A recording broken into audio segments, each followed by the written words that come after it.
It's me, Tanjanika Johnson, and we're here with an episode of Blunt Talk. And before I introduce my guest, I would like to let you know there could be trigger warnings in this video. So if you're not 18, please get permission from your parents. We could cuss, we can do anything. We might cry. You'll see. Hi, Hi, how are you? I'm good. Can you please let the people know who you are? My name is Kareen Wootson. Okay, Kareen. Been around for a minute, disappeared for a minute. And now you're back. I'm back for a minute. All right, so today I want to talk to you about trauma. Now, when you were smaller, something happened to you, and I want you to talk to the people about what happened to you. The people. So The people. I was a victim of one of the first mass shootings on the East Coast. I was actually a victim of the first mass shooting by a female in the nation. So, yeah. Can you tell us more It about was at the Springfield Mall, 1985. Lady named Sylvia Segrist. She just snapped one day. Decided the mall was her target, and basically she went after anybody she seen. That's what we thought, but come to find out, she was really targeting minorities. And so, what actually happened to you that day? I got shot in the face. And how did that affect your life? Actually, it took me through twists and turns because, like, in the beginning,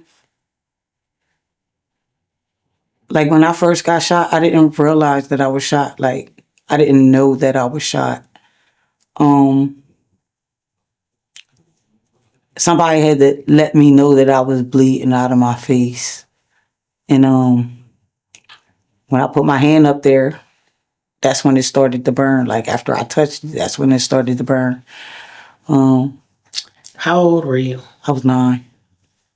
Okay. I wasn't there alone. I was there with my family, like my little cousins, my cousins, like everybody I played in the living room with pretty much. We had went to get fit for a fashion show at the mall, and Children's Place had sponsored it. And when we got there, it was on mischief night. We heard the shots.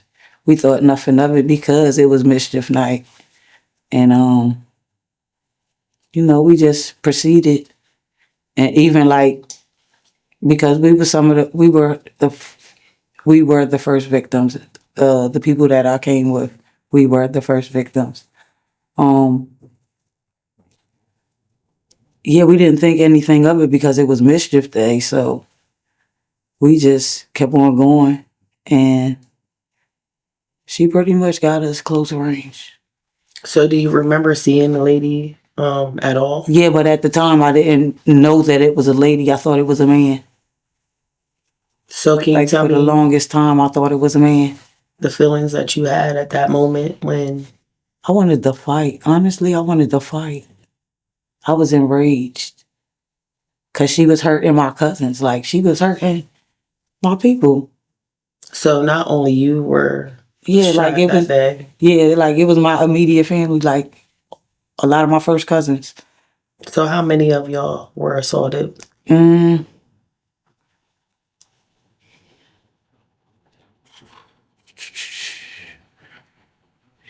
Let me see. Out of 10 victims, 3 of them wasn't with us. No, wait a minute. Yeah, 3 of them wasn't with us. So 7 people were shot that was with you. Well, let me do a count. How many of us were shot?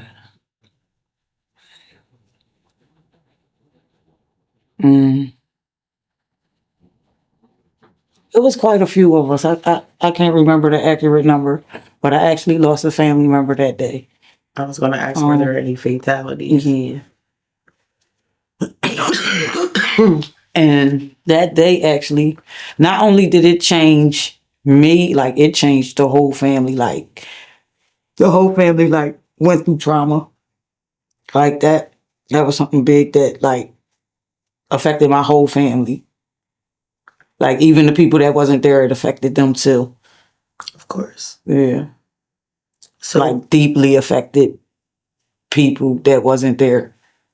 now, before I go further into the effects on you, what happened to the lady? She's serving a life sentence in Muncie. So She's still current. alive. Okay. And how do you feel about that? I had to come to peace with it. Like I really had to come to peace with it because like I remember being in high school and people walking up to me saying, "Yo, that lady that shot you about to get out." And basically was like every time she filed for an appeal and the shit hitting the newspaper and shit like that, it was like the people that knew it was me, like they used to walk up to me and tell me, and it was just horrible. And then eventually I got bigger and I turned knucklehead for a little bit. Now, before we get to that, Turned knucklehead for a little bit. I was trying to get in there to her. hold on. Before we get to that, I want to back up a little bit because being shot in the face has to take, especially at 9 years old, it has to take some type of emotional toll on yourself. Like, I know you had to get surgeries. How many surgeries do you remember? I had a drain put in. In your face? Yeah, I had a drain put in. I had no surgeries. I had a keloid on my neck, and I had steroid injection, one, and that flattened it. So, because it was a bubble, like I had a bolt. They used to call me Frankenstein. I had this bolt coming out. So, but yeah, no surgeries. That's good. So, how long did you keep the drain? 2 weeks. So you My healed jaw was pretty fat. Yeah, like I was mummy wrapped. I was wrapped up like a mummy. Like you couldn't see nothing but my eyes. I was on the news like that too. It was cool because it was Halloween, so we called it my Halloween costume. Right. That's a good way to, change some type of trauma. But, to this day, I know it still has some type of emotional. It do. Right. Cause I have I didn't realize it, but I have what you call a trauma anniversary. Like when they get close to that date, my body just react different. Like even if I'm not paying attention that, Mischief Day is around the corner, like the scent in the air, a lot of different things can trigger like the flashbacks. Like I have a lot of flashbacks, and I also suffer from the trauma of anniversary. Like my body just go through the motions. Right. So if you had a chance to face, what is her name again? Sylvia, If you had a chance to face her, um, what would you like to say to her? for real, it's nothing to say. Like she old, I don't even want to fight her no more. Like she old, I'm old. Like let's give it a being. Like I don't know. Like I was angry. Like I wanted to fight. I wanted to fight. So yeah, so you have nothing to really say to her or whatever. Do you feel like she should be set free? Not at all. Okay, because people did pass away and other people were hurt. I don't think she should come home. Did she ever give a reasoning on why she chose to do that? It was real remedial. She had went there to I think she had went there to buy a gun, and because she had mental background, they denied her. So like she just used to just like keep coming back and harassing them, and she used to let them know like I'll be back. Like they used to run her off and shit. Let them know like I'll be back So where did she get the firearm that she used to assault 10 people? from another store around the corner. Wow. So they approved her. Yeah. Did they get in trouble? Matter of fact, it was called Best. They went out of business eventually. But yeah, it was called Best. They went out of business. They end up being service merchandise, and now they're out of business too, right? Right. So on the flip side, I mean, we know it was horrible that you had to go through that, but it was a good thing that came out of it also. Am I correct? You had a good spend with money. I mean, it wasn't really worth it though. Of course not. Like, Nothing's never worth being shot. It wasn't worth it. I did have a nice compensation.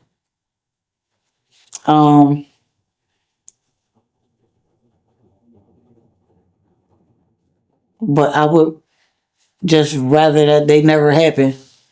Of course You know? not. Like, Of course not. I would just like rather that they like just rather it never happen.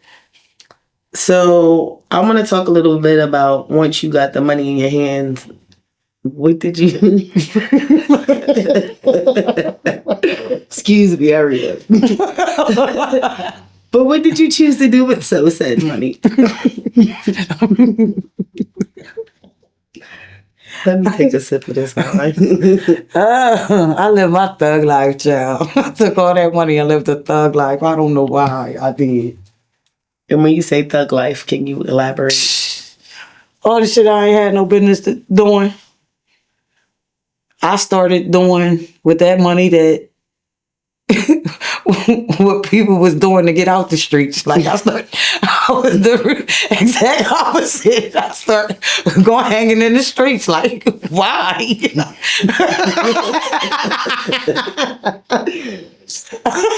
Had enough money. You had your own place. Well, wait, that's before. I'm bouncing ahead. So, what do you mean by doing things in the streets? What do you mean by that? Let me see. I didn't smoke weed till I was 18. No, I had my first. It was a driving charge when I was 17. My mom could have sued because they patted me down. Yeah, they weren't supposed to do all that. But yeah, I was 17. They put her out the police station.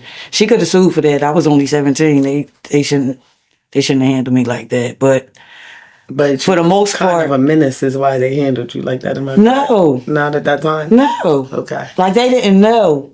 Like they didn't know. I was just driving. Okay. I was just driving. Okay. They didn't know that. Yeah. Right. They wasn't looking for this vehicle. So, are we going to skip over, the little things that you chose to do with the money, or? I mean, I squandered it away to the dogs. Like I gave it to the dogs, basically. And when you say dogs, you mean, because we're talking to the people and they might not understand your language here. It's Like I gave it to the streets. I gave it to everybody that didn't matter. Basically. Right. Right. So,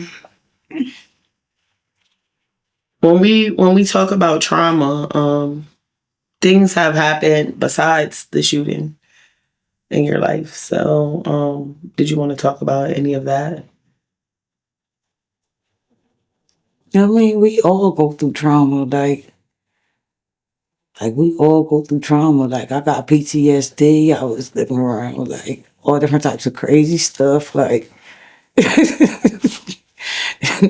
it's a lot of shit you can look at as trauma. It depends on how you look at it though. Like, I got a friend that was telling me like I got mommy issues and I need to deal with it. I don't feel as though I got mommy issues. I just feel as though like that's just her and I'm not even looking for her to be anything else. I respect that. that concept of accept people for who they are. Yeah. So, like, bitch, I'll be 50. I'll be 50 soon. Like, who the fuck got mommy issues at 50? Know what I mean? Well, a lot of people do, and subconsciously we overlook them because we were taught certain things in life and we think it's the right way. But who's to say what is right and who's to say what is wrong at the end of the day? As long as that you feel like that you can keep going in life in a happy way, then that's all that should matter. But I wanted to talk a little about abuse because you've been in a situation before.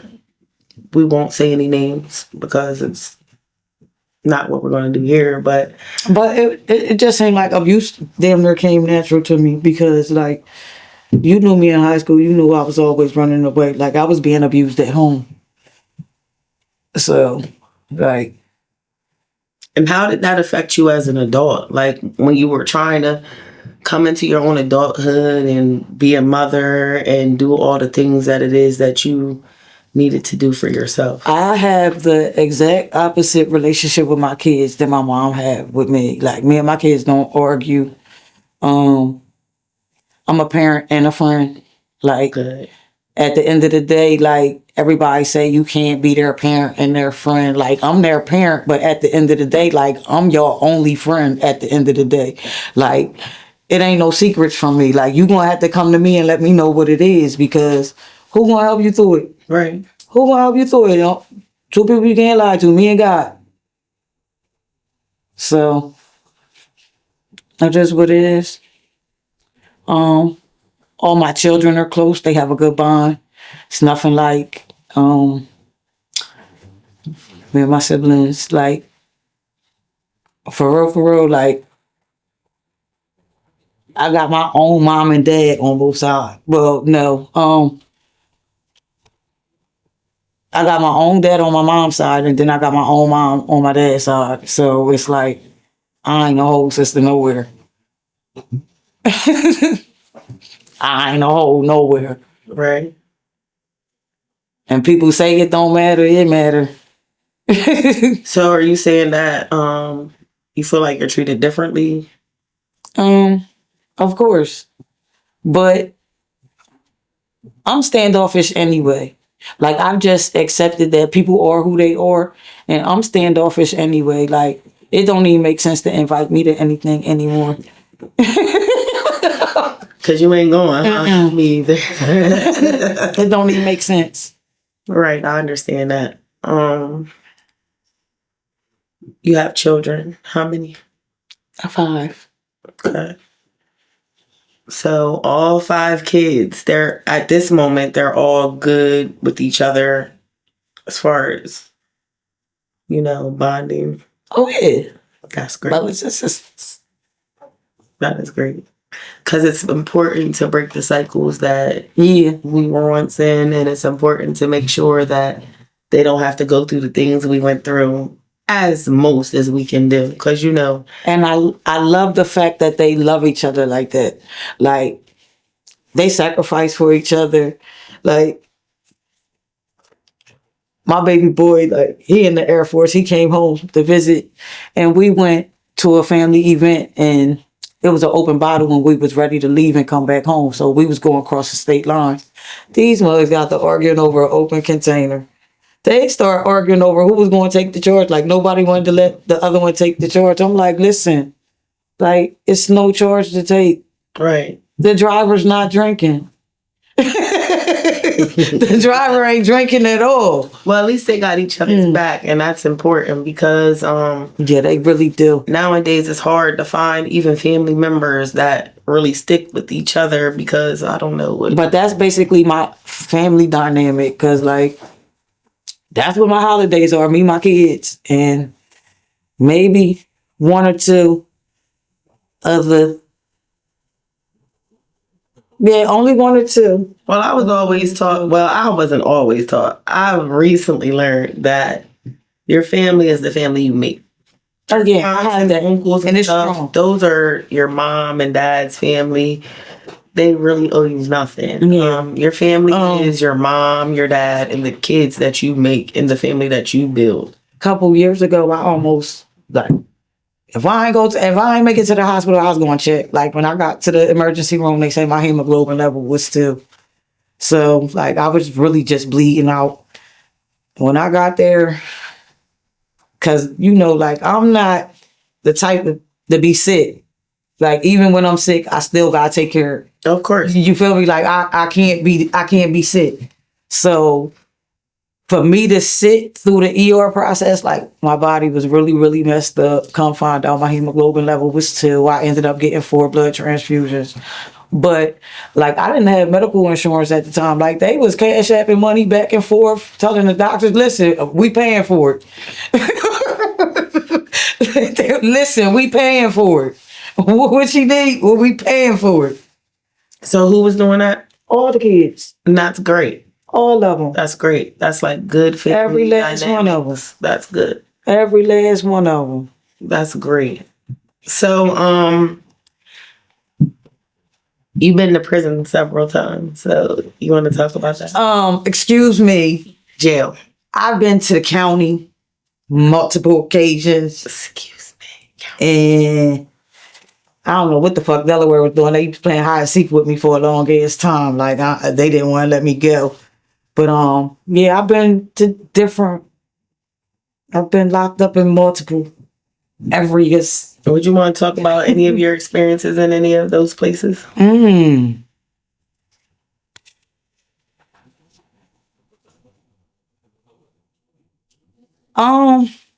is not cool. Like you hear that? It's not. It's not cool. Like I was back doing dumb shit because people was doing stuff to me to get a reaction, and I was giving them that reaction. Like a lot of people like laughing, oh, she's crazy, she's crazy. So you got people that do shit to you to give off a reaction. You give off that reaction. Now it's 911 come get her, the bitch crazy. Right. So it's like you get in trouble for dumb shit, you get in trouble for your shit, you get in trouble for other people's shit, and you just really get tired of being in and out of jail. And I think what really woke me up is one of the times like Kesey was big enough to write me, and she had wrote me a letter, and that's when I realized like it's people in America that don't know how to read. Like you don't know how to read. Like I thought she was joking. Like this lady came up to me like, "Can you read my letter?" I'm like, if you don't go ahead somewhere, if you don't go ahead somewhere, go read your own. I don't want to read your letter. And I realized people couldn't read. So when